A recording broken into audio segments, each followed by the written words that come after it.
Guys ഇതേ ടെറസിൻ്റെ മണ്ടയ്ക്ക് ഞാൻ എൻ്റെ കൃഷി കണ്ടോ ഗൈസ്. ടെറസിൻ്റെ മണ്ടയ്ക്കത്തെ ഇത് വെണ്ടയാണ് ഇപ്പോൾ കൃഷി ചെയ്തേക്കുന്നത്. വെണ്ടയെല്ലാം അടിപൊളിയായിട്ട് ആയി വന്നേക്കാണ്. അതെ 2 3 ഇതിനകത്ത് 2 ഉണ്ട്.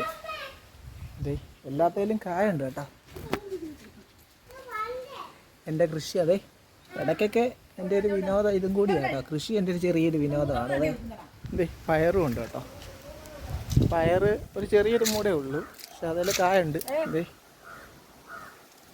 എന്തേ ഇതൊക്കെ ഞാൻ വിളയിപ്പിക്കാൻ നിർത്തിയേക്കും. അതെ വിളയിപ്പിച്ചിട്ട് അടുത്ത പാകാൻ വേണ്ടി നിർത്തിയേക്കും ഇതൊക്കെ കേട്ടോ. ഇത് നീറുംപെട്ടിയുണ്ട്. ആ നീറുംപെട്ടി ഞാൻ തട്ടിക്കളയാത്ത ഇങ്ങനെ വെച്ചേക്കും. ഞാൻ തട്ടിക്കളയത്തില്ല കേട്ടോ, കാരണം വേറെ പ്രാണികളൊന്നും വന്ന് ആക്രമിക്കാതിരിക്കാൻ വേണ്ടി നീറുംപെട്ടി ഇരിക്കുന്നതല്ല. പിന്നെ വെണ്ട ഭയങ്കര കാറ്റ് കേട്ടോ.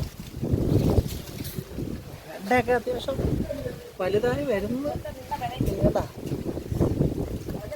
ഇതൊക്കെ നമ്മുടെ ചെറിയൊരു കൃഷിയാണ്.